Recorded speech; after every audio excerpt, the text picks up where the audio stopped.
Good afternoon, everyone, here in the WGBH News Cafe, Boston Public Library. If you are here hearing my voice right now, we are going live on our YouTube channel, on the WGBH YouTube channel, and also on Facebook.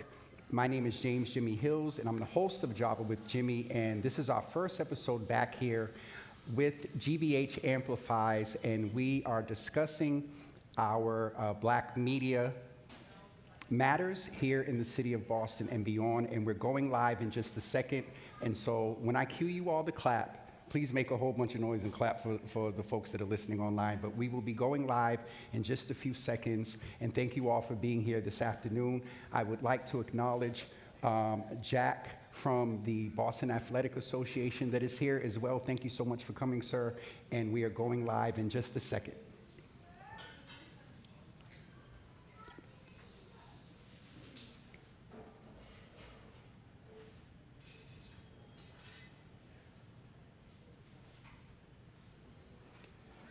We are officially live here in the News Cafe here at the Boston Public Library. It is my honor, thank you all so much. It is my honor to be back here at GBH and to be a part of GBH Amplifies. So thank you all for being here. This afternoon, we are going to talk with my guests, and they are my colleagues, they are mentors, they are opportunity givers. We're going to talk about Black media in a time where we are able to curate our own social media and media experience. While there is value to that, there is a risk as well based on things like algorithms and intentionality of some platforms and some outlets that target, for example, I'm a Black male and understand that the #1 targeted population of misinformation is Black males. And so we're going to have a conversation again with my esteemed colleagues today, and I will begin to introduce them. They're going to introduce themselves in a couple of seconds, but I am honored to have in the studio with me with so much intention today to bring my colleagues here. The first I would like to introduce is Courtney Boston, or as we talked about, Courtney Leonard, as she is known. Please give her a hand, and she is from, go ahead. She is from Woke Women of Color Radio, and she has been an inspiration to me and an outlet and someone that I check in often in this media space. The next person, my guest and colleague, is Marv Neal. Marv Neal is the CEO of 98.1 The Urban Heat here in Boston and is one of the few Black platforms in the city on iHeartRadio. So please give Marv a hand as well. He has been his own inspiration, mentor, and brother to me as well. And certainly last but not least, and I will say that this is the young woman that gave me my very first opportunity to be on radio, internet radio, away from my living room back in 2020. And she is the CEO of Spark FM, also well known for a sub-brand from her previous podcast called You'll tell them in a second. Yep. Danielle O. Johnson, put your hands together for her as well. And so, to my colleagues, I'm going to jump right in and ask you to just give a brief introduction, and then right after that, I want you to describe the state of media in a general sense, not just Black media, but media in one word, and then we'll get context. So I'll start with Courtney. If you could introduce yourself and give us your one word.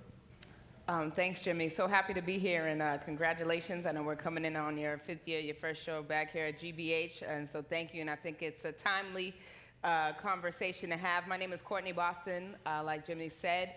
I'm one of the co-founders of Woke Women of Color Radio Media Network, or as we say, Woke Radio.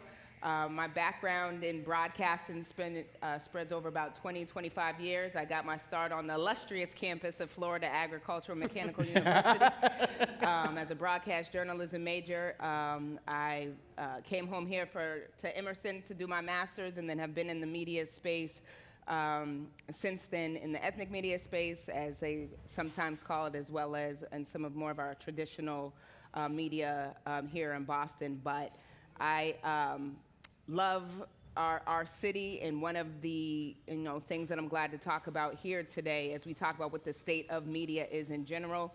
For me, in this top 10 media market, and as we look globally in the things that are happening around the silencing of mainstream media, I don't know if it's one word, but I would say in trouble. In terms of the state of where we're at, in the important conversation that we're having here today, I'm happy to have and think that we need to be having some more serious conversations around what is happening on the global and national levels with our media outlets, and how independent media, black media, brown media, whatever the case may be, is going to play a vital role going forward in this current administration. And one type of media you forgot to state, which is in your name, Black women-owned media specifically as well. So thank you for that. You all give Courtney a hand. Certainly, my good friend and brother, Marv, I know you can speak to and probably give us a few words, but I'm going to ask you to give us one word after your introduction on your observation on the state of media. Okay. Marv Neal. I am the owner and president of 98.1 FM, The Urban Heat.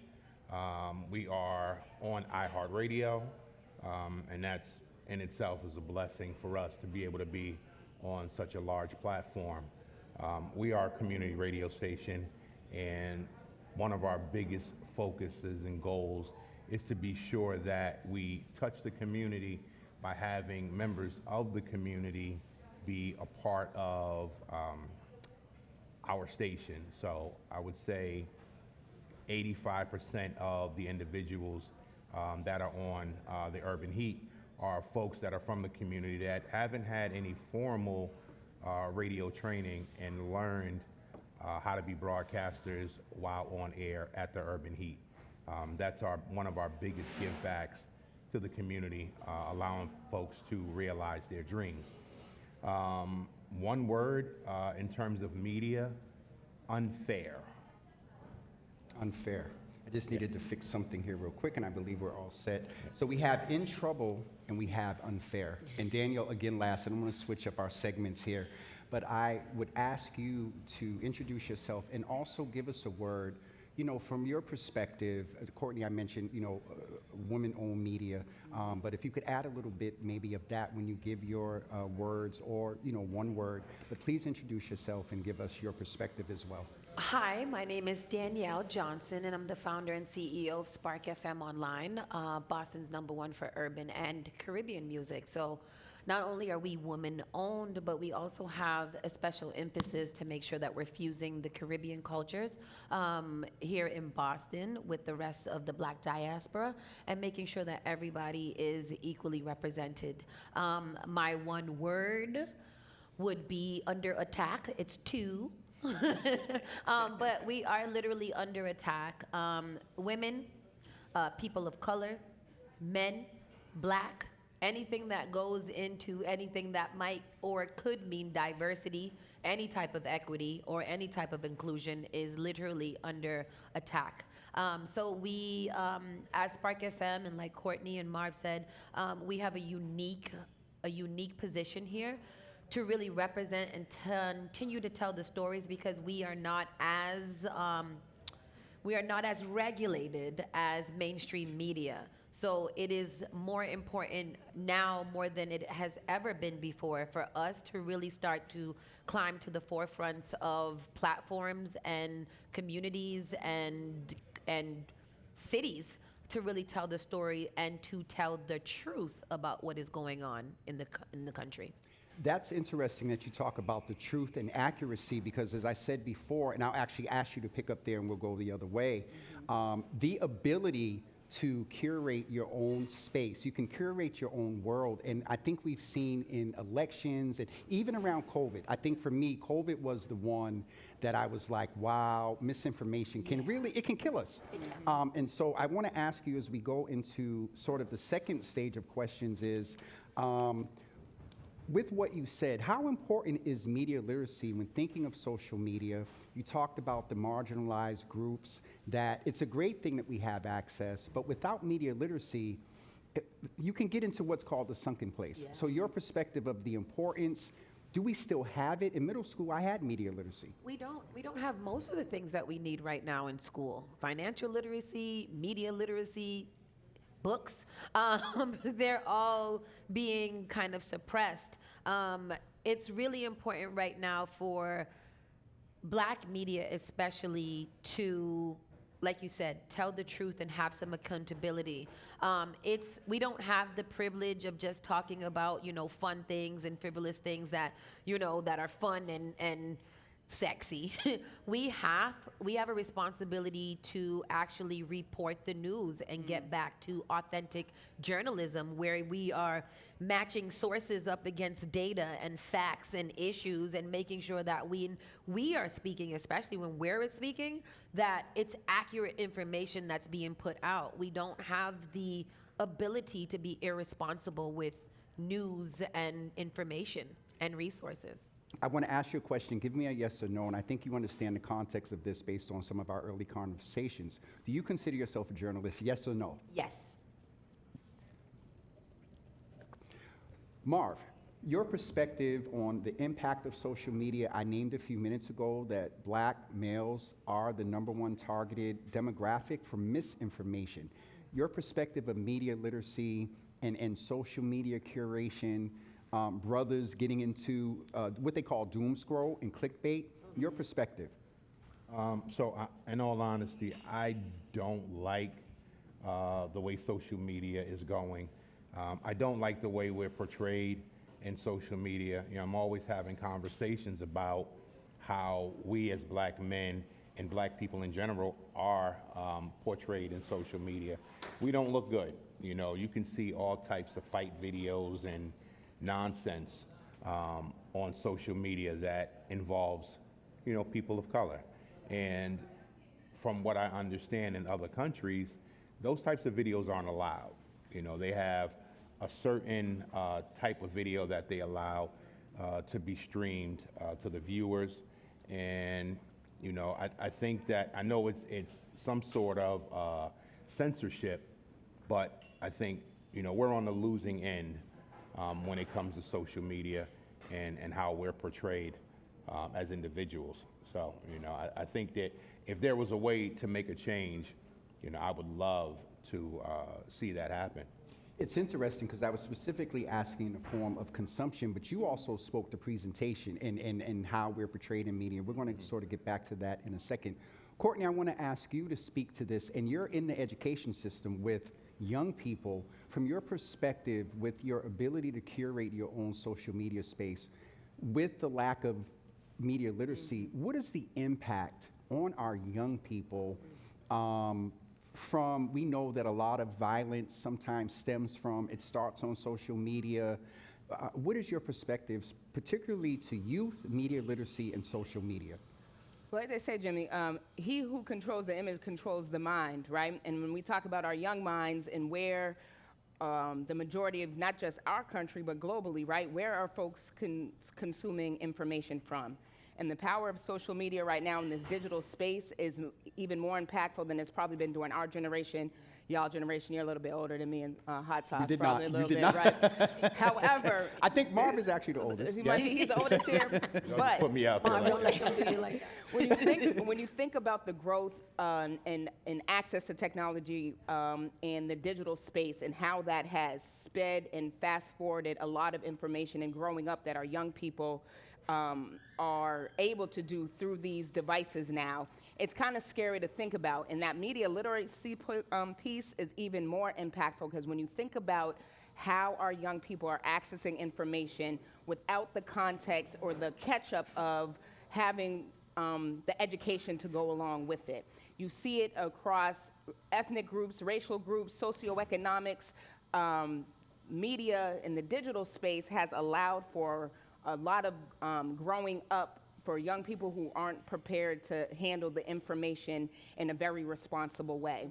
And then when you talk about representation, or when you talk about, as Marv just spoke to, and even in Danielle, that globally, what folks are consuming on who, what does it mean to be Black? What does it mean to be an American, or whatever the case may be? People are learning about cultures and people through these devices that often with AI and everything else right now is misinformation. And our young people are at the biggest kind of deficit across, I would say, urban centers across the world in terms of where we are with gaps in public urban education, and then now add AI, technology, all those access points where a lot of those resources, media, education, whatever the case may be, aren't reaching our classrooms in the same fashion as they may be in our suburban and private school counterparts. So our young people, when I say ours, I mean our black and brown communities, again, have another level of being under attack in the sense that if you want to destroy that mind or what folks are thinking is possible for themselves, I'm sending those messages all through your phones in 41 characters or less. And it's a very dangerous place to be right now as a young person, and especially, I feel, for black and brown children across our country and in our city. 100%. One question I want to ask you, and want to ask Marv and start this next segment with Marv. Do you consider yourself a journalist, yes or no? Absolutely. Not yet. Yes. Sorry. I'm sorry. Courtney, sorry. do you consider yourself a journalist? 100%. So if I can deviate for a couple of seconds, I think I've had this conversation with all of you, and Danielle, you talked about, all of us have talked about the accuracy, and I'll be honest, two things that have come up for me so far is, one, I'm scared of the term journalist because when I think journalist, it takes a certain amount of research. You have to get sources, you have to fact check and data, and then we haven't even talked about being entrepreneurs, working full-time jobs and all that come with that, sole proprietors and all of that. And so you all have helped me today because I run away from that term journalist, community commentator, things like that. I'm going to ask Marv a question. Well, he already answered. Marv, I want to ask you to begin this piece with everything that we've said and you said. You stated a little bit of the concern. Danielle touched on this a little bit. What is our responsibility as Black-owned media outlets in response to everything that Courtney, all of us have said? How do you handle the responsibility at 98.1 The Urban Heat? Our responsibility is to tell the truth. It's to be honest and be as transparent as possible. I believe our responsibility is also not to attack, not to tear each other down, but to be an outlet and a conduit of peace and understanding so that we all get good information, right information, and we're not just bamboozled. We have a huge responsibility in the roles that we play. Courtney, I want to ask you to give some feedback there too. You talked about media literacy, and Marvin made the point about not attacking, and in our responsibility, there have been a lot of, we're still in, but a very interesting election season, and there were a lot of stories that came out or whatever, and there were interesting perspectives from Black leadership and community. And so in that perspective of responsibility, how do you reflect the voice of what you're hearing in community, right, wrong, and indifferent, but then still hold some, and I'm going to say this to you since you said yes, some journalistic integrity? Yes. I mean, I think we have to operate from that baseline, and I'm very much so a person, just personally and then even professionally, and really truly believe in making sure we're telling the story and being subjective and making sure that all the perspectives are being told. A lot of, especially in this clickbait era of journalism, right, or media, a lot of folks are just living and breathing sound bites. They don't care to do research, and that's what the powers that be a lot of the time right now who are controlling media in different ways are counting on.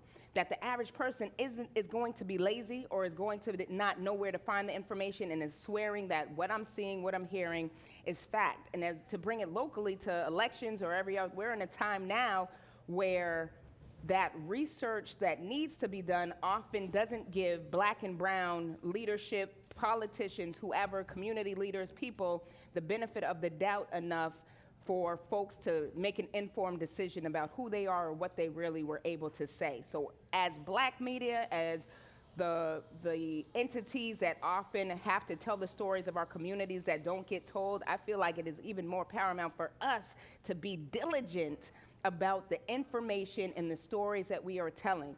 There are a number of our leaders in our city right now that have lost careers based on storylines, and nobody has looked to do any further research to find out solid facts, right? And it is detrimental to us. We have lost people who are freedom fighters and our civil rights activists and our power and our pushers of our communities and what is good for Black and brown Boston, because there was a headline that took their career out.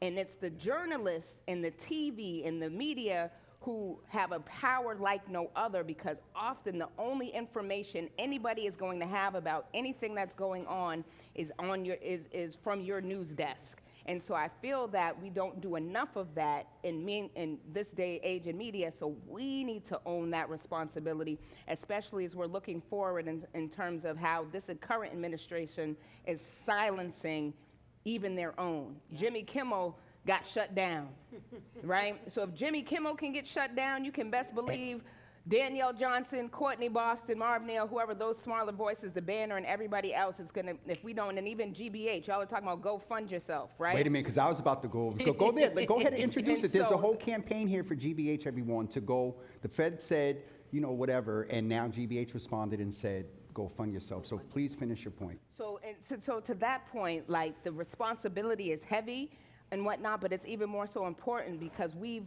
deconditioned people into trusting the media. And so now, especially in our communities, we have that responsibility is heavy on us right now, and I think that it's something that we're going to have to continue to push, whether it's from the GBH lens or any of our platforms and studios that we're working from right now. Danielle, I want to come back to you and ask you particularly your perspective on the intentionality of everything that we talked about. There is an intention.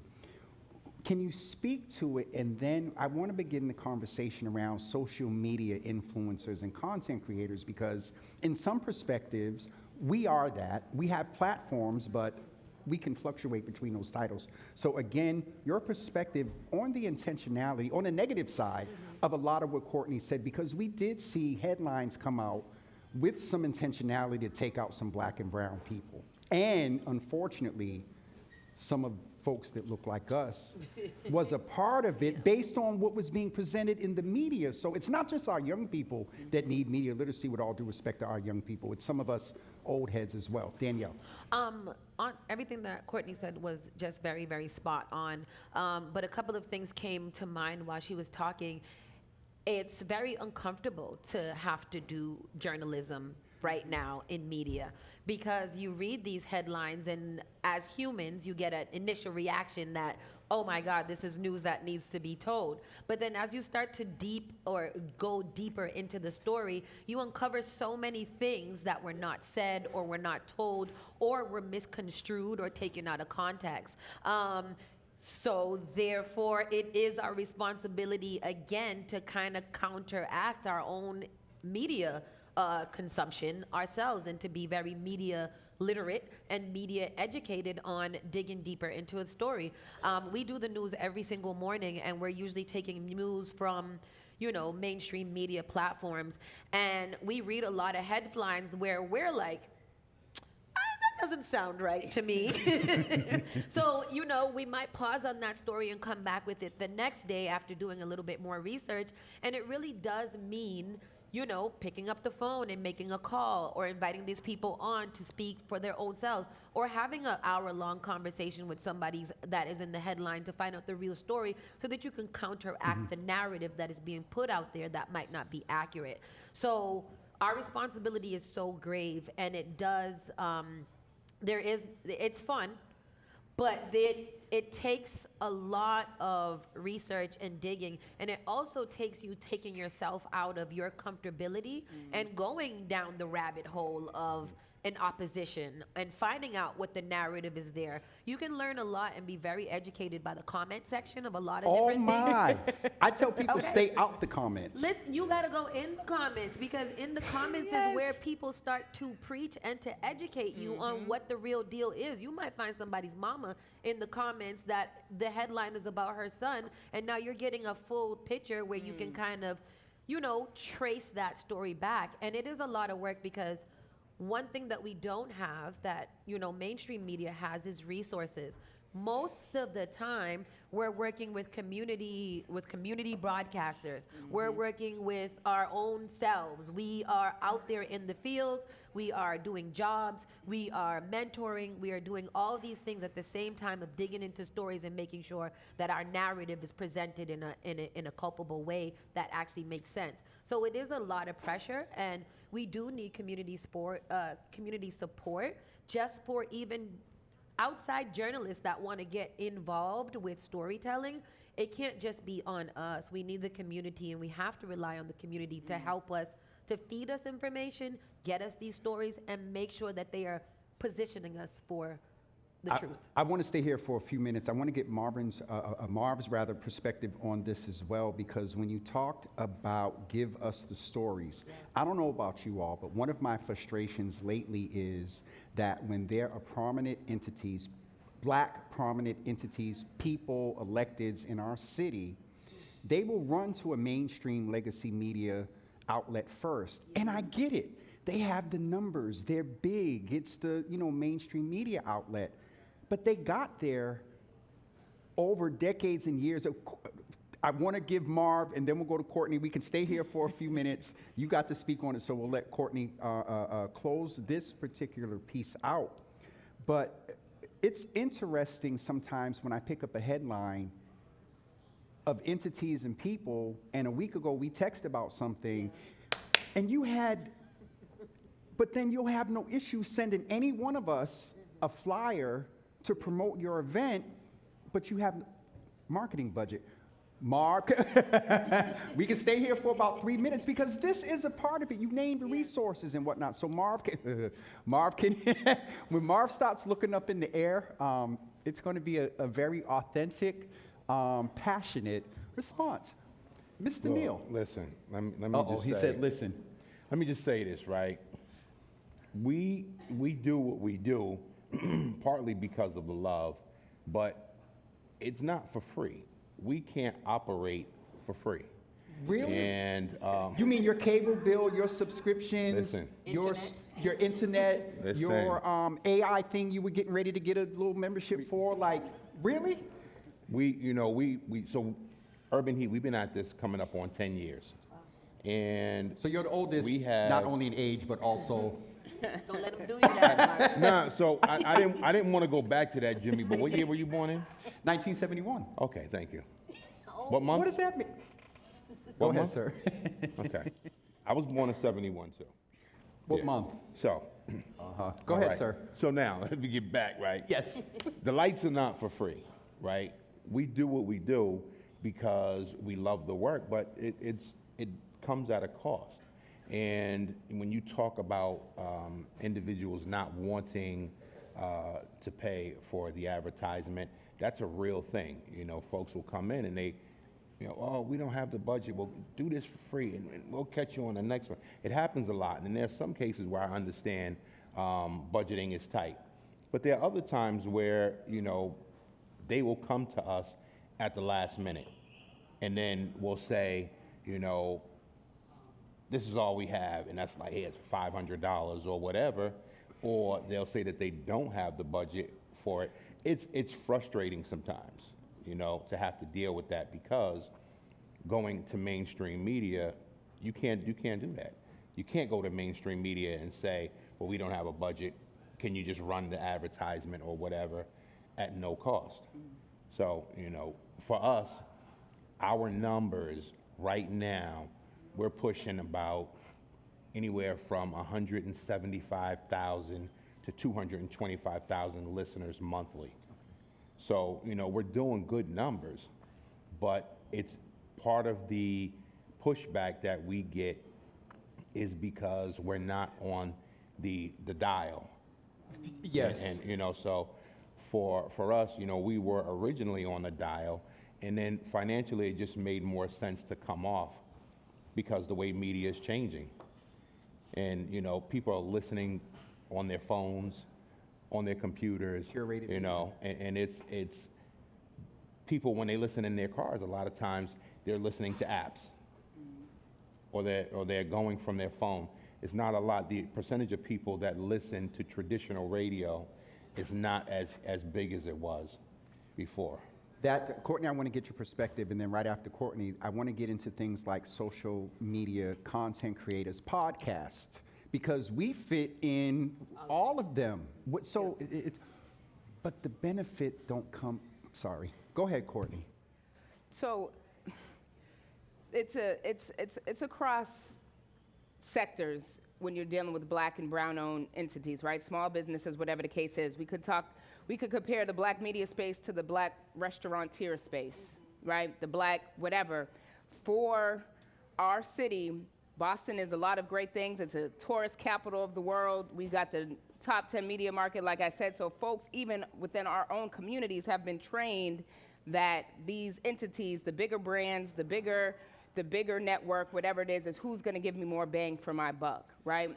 I can walk into my local restaurant or to one of my local stations and expect, because I know the person that owns it, that there's some type of relationship or hookup that I should get.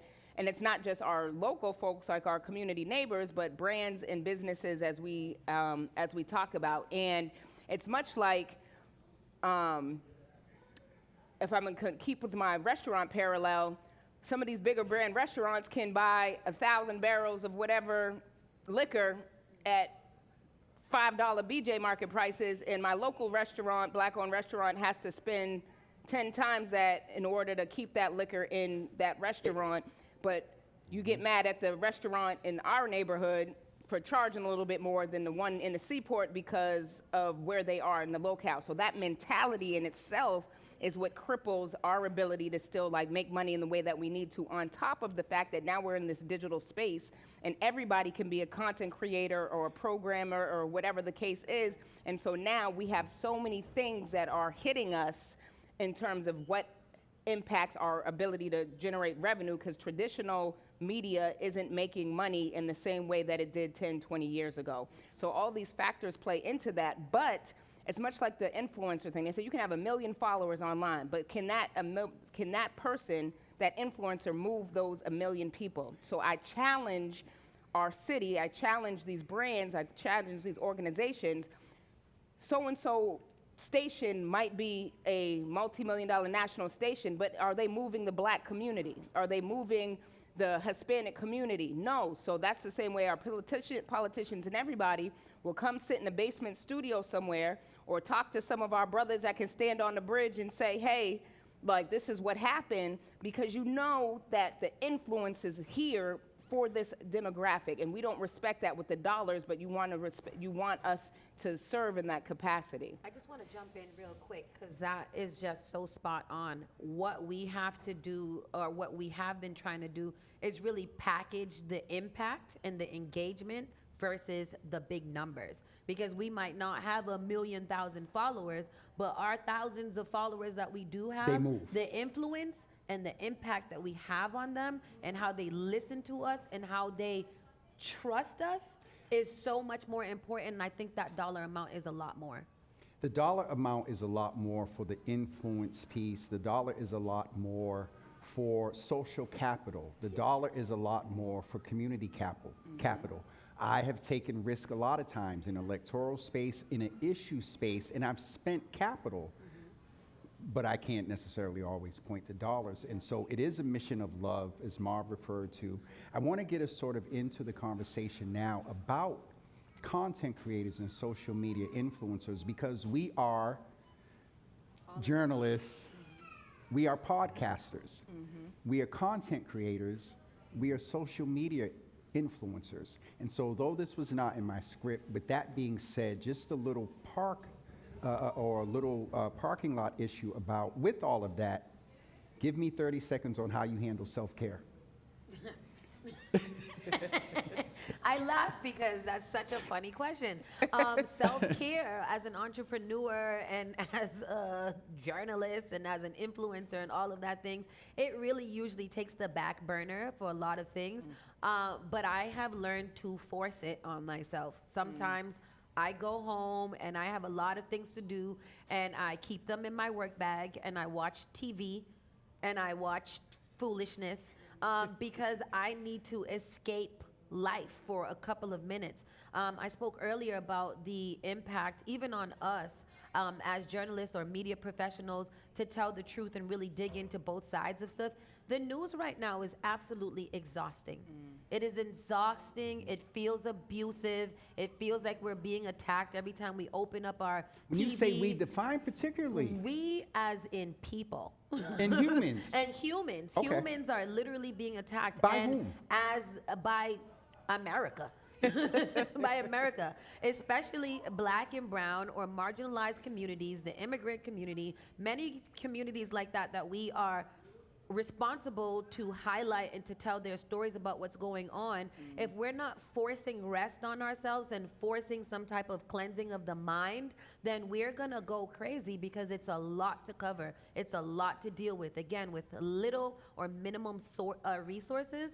For us to be doing it on our own with our small staffs and just keep on ticking away, it's exhausting. So if you see media out there just taking a break, let them take a break. We're tired. Marv, I want to ask you the same question. So self-care is important, very, very important to me. In addition to the Urban Heat, I also have an organization called 365 Dad, and That's we right. run a Yep, program yep. called the Nurturing Fathers Program. And it teaches men how to be better men and better fathers. That's truly where my passion is sharing the good news about fatherhood. And in that curriculum, we have a strong focus on self-care. And it is super, super important that we take time to take care of ourselves. Think about when you're on the airplane and they tell you in the event of pressure loss, put the mask on yourself first and then assist anyone that's with you. They tell you that because a lot of guys will ask, who should you put the mask on first? And the guy will say, oh, I'll put the mask on the child. And you put the mask on the child, you save the child's life, but then you pass out. And then the child is helpless. So then y'all both lose. So it's important to take care of yourself. And for me, self-care is getting away, shutting down. And I'm learning how to do that. It's difficult, but shutting down, disconnecting, and whether it's taking a trip or just like going somewhere where there's water and quiet, peace, Water. you know. I like, sometimes I'll even go up to the Blue Hills and I'll have my laptop and just put it on the dash and watch a movie up in the Blue Hills with my phone off and just enjoy that peace and quiet. So I try to do self-care. I get my nails done. I go get my toes done. Very nice, by the way. You know, thank you. What'd you Thank say? you. They look very nice, by the way. You know, I've said this before, and all the fellas laugh at me. I take bubble baths. You know, self-care. And can love I just it, you know? sidebar for a minute? Your nails, your toes, and whatnot in a bubble bath, and you're fully 100% a man. Yeah. Sidebar. You know that's after dark. Courtney, self-care. No, because I just want to park there for a minute because this is a brother that has a very interesting standing in the community. A lot of people say, James, the way you and Marv interact, like he won't let nobody, like, you know, Marv is known to have some good clapbacks and whatnot. But to hear you sit here and talk about and openly say you get your nail, as they say, you get your nails and your feet did and you take a bubble bath, I think that men need to take a note from that there's nothing wrong with that. And all of this other conditioning around what is soft, around self-care and whatnot, some of y'all could use a bubble bath. Yeah. Your partners would appreciate it. And you probably get a lot more self-care if you took care of yourself. Courtney, how do you handle self-care? If you ask my mother, she would say that I'm awful at it. Every day I talk to her about the stress of the job and everything and being multifaceted and multi-purposed in this entrepreneurial and 9-to-5 space.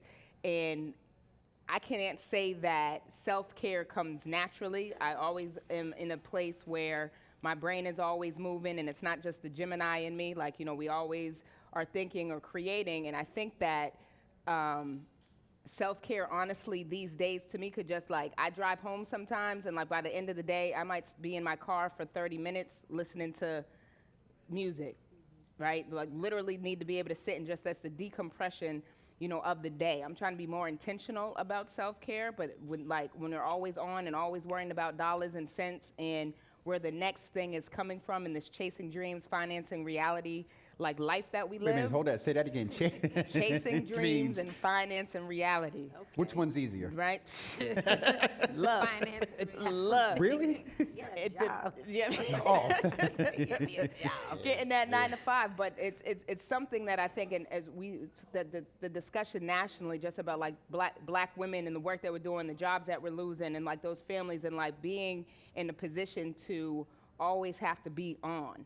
That's the thing, feeling like you're always on, so you it's hard to turn that off button, And so I think that self-care is important. Am I an expert at it? Do I know how to do it? Can I I just got my nails done the other day, Marv, but I was missing some fingers for a couple days trying to do work, So having to be intentional about that, I think is hard, but as much as it's needed, I can't say we have the convenience or the ability to. Privilege. Yeah, the privilege. Thank you, The privilege Sauce, to do is, it. is definitely real. Always being on is definitely something that all of us feel, and I actually see it among all of us. We'll be at events real quick. Good to see you. And then we're at the next event, and this weekend is crazy. And so we have a couple of questions from the audience. What I'd like to do is allow them to ask the questions. If you could introduce yourself, and I'm going to put you on the spot and say, before your question, if you could describe social media, if you could describe your perspective of media in one word and then ask your question. They're getting ready to, yes, I think. Go ahead. Good afternoon. My name is Nia Grace. Happy to be here. Hi, Nia Grace. Hi. Thank you.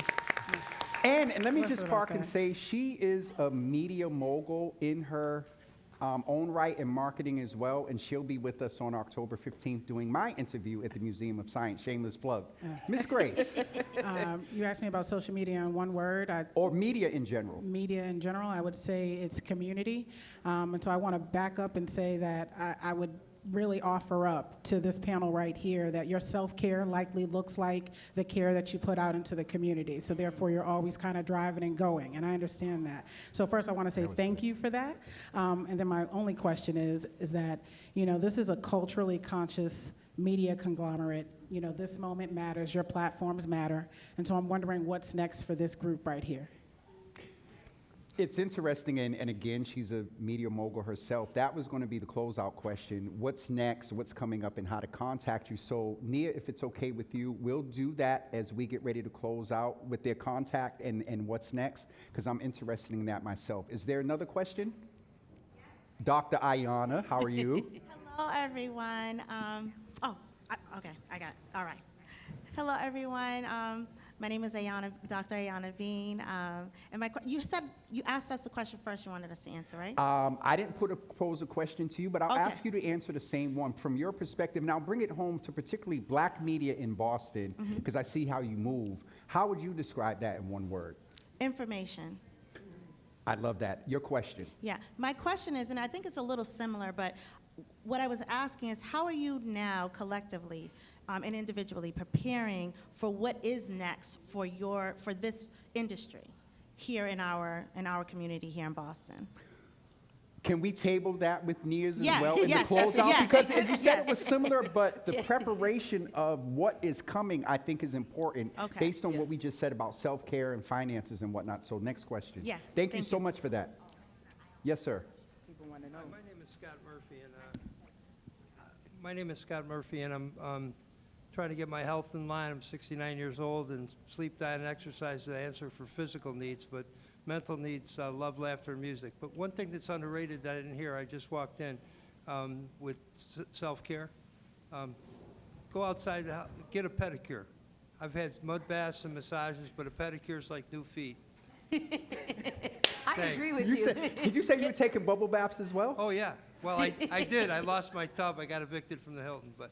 I'm sorry to but hear that. That's okay. I got a bed at the Salvation Army, and I got spare change. I'll be back on my feet soon.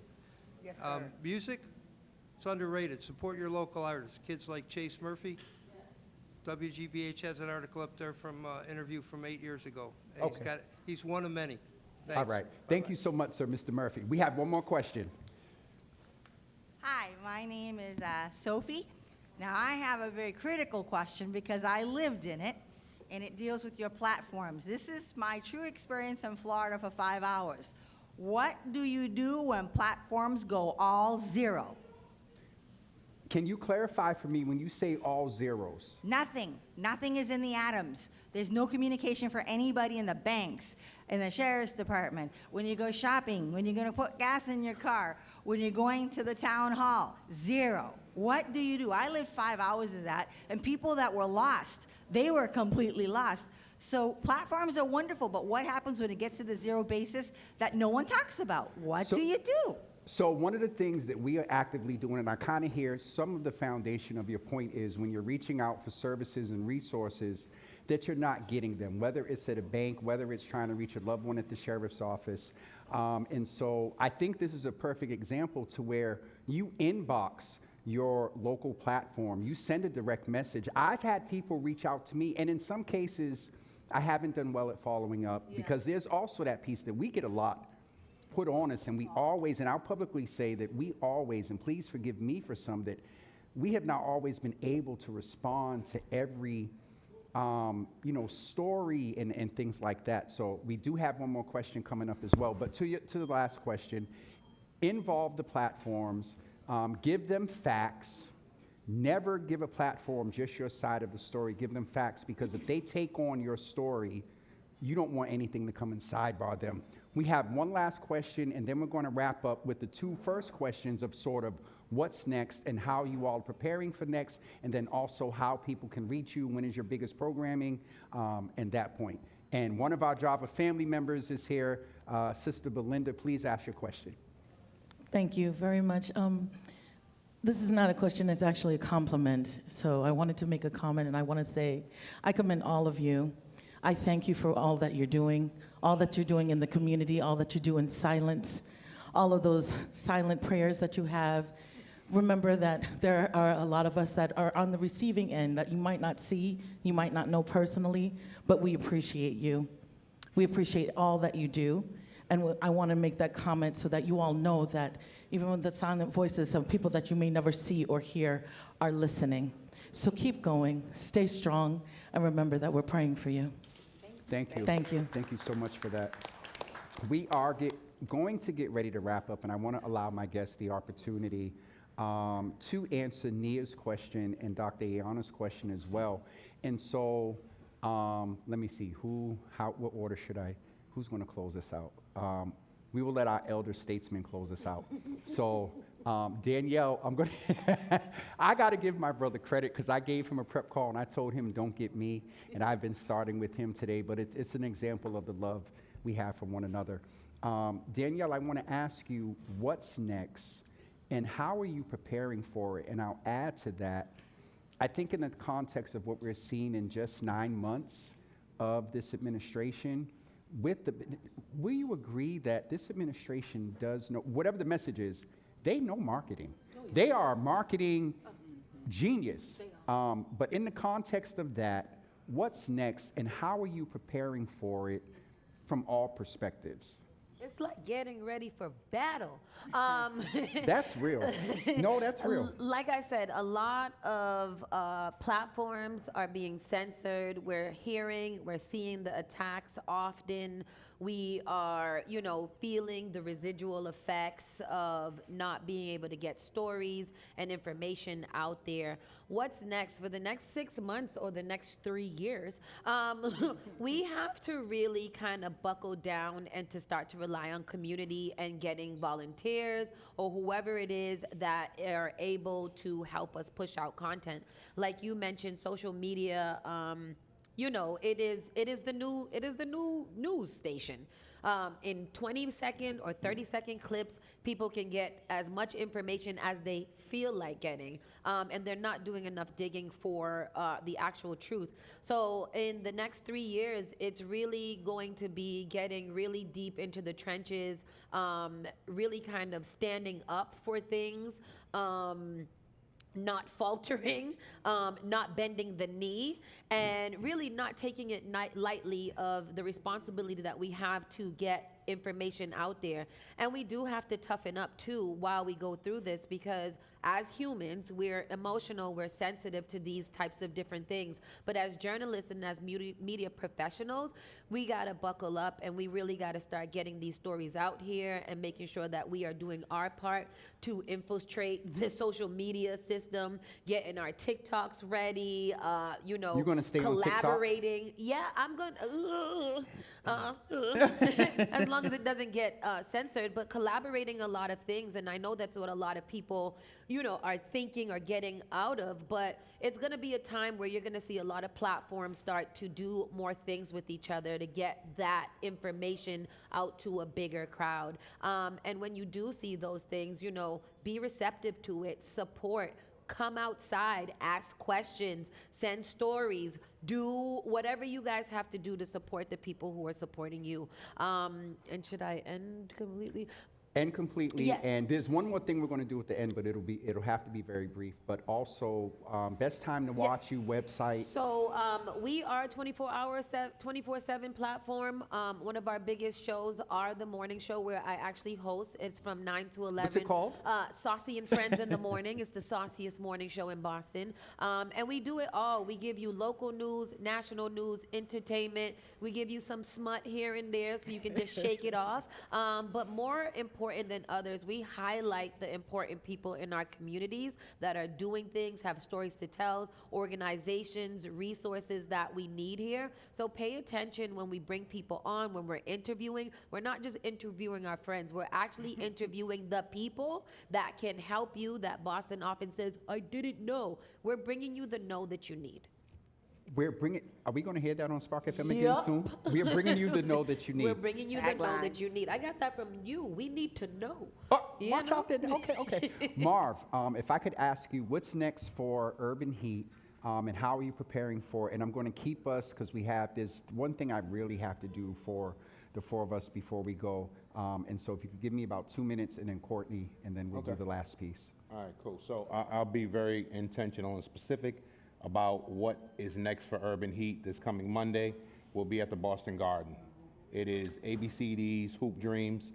We'll be there in Can I support. pause for 1 second and just give a shout out to the communications person from ABCD that is in the building? Jamie, Hoop Dreams is an event that supports one of our local nonprofits that also addresses some of the issues with marginalized communities. So shout out to ABCD and Hoop Dreams. So that's abcdhoopdreams.org. Free tickets to go into the garden. Bring your families. Come on out and hang out. Urban Heat will be in the building. We also have, in partnership with Franchise Entertainment, a Halloween party that's coming up, the Firefighters Halloween party. On Halloween at the Carver, we have a cruise. Huh? We want I to hear hear what what you you said. said too, Danielle. Yeah. Oh, okay. Yeah. She reminded me that Busta Rhymes will be at the Halloween party. I just wanted to. We have a cruise that's coming up at the end of October into November called Sail with Soul, going out of Miami. And at the end of the year, we have an event called the Urban Escape on the Cape. It's a 3-day event, December 29, 30, 31. It's a New Year's Eve event that we did last year. We're doing it again this year. We have R&B group Troop, Adina Howard, Big Bub. We're working on some other artists. comedian Pierre, Just Niche, Chubby Chub. Got a bunch of different folks that's going to be there over this 3-day event. And we have 2 major programs we're working on. The Young Announcers Program, which is a program where we're teaching youth how to be broadcasters. It's something that we realize is important because everybody is not a musician, everybody's not into sports.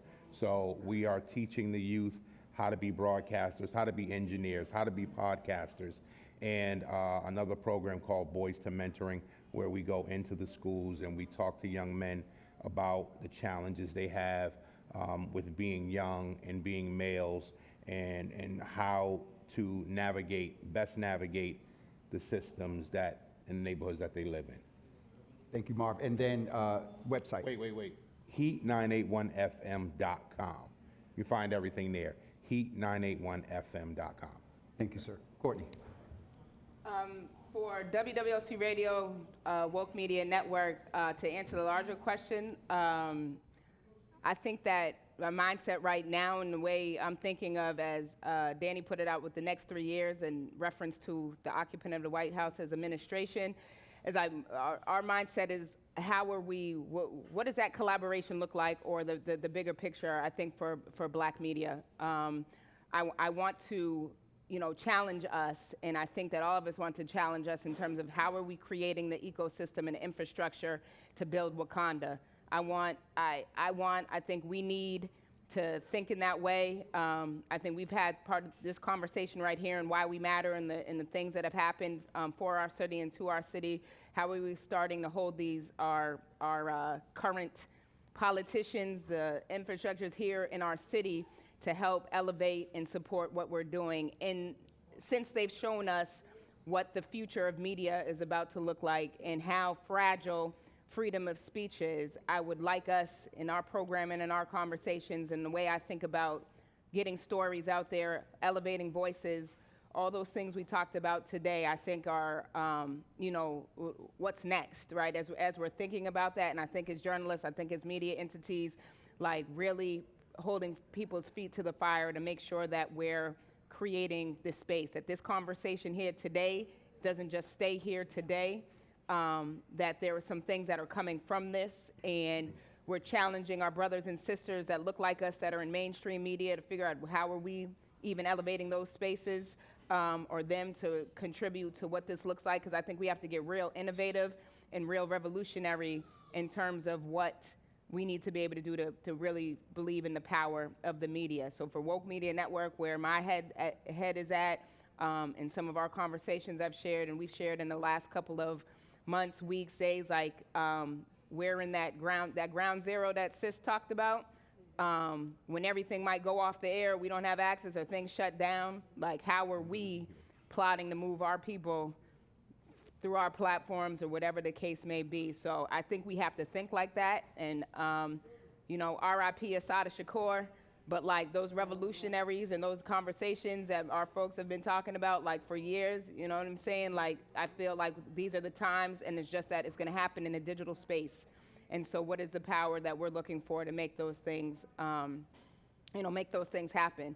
So you can tune in, www.radio.com, or heck, any of our platforms here, because I feel like that's going to be the movement. And so all of your audience here today, hopefully they're following us to that next step and figuring out how they can support with the dollars and cents, from grassroots to green dollars, and making this thing move and continue to be able to exist.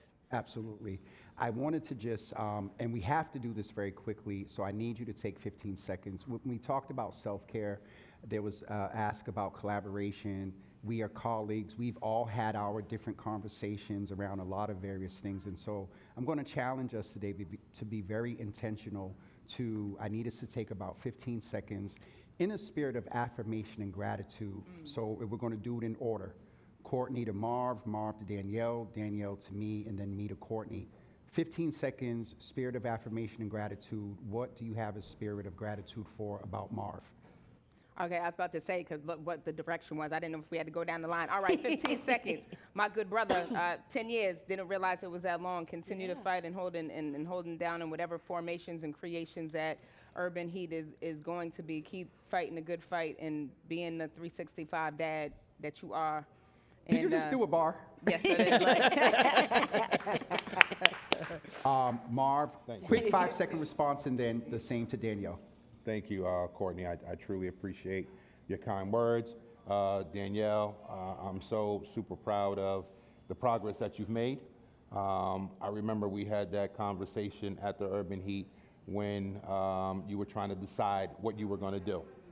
And I had truly hoped that you had joined us, but you went on and you did your own thing and you're doing big things. I just caught that. So, you know, congratulations and continue to fight the good fight. Thank you.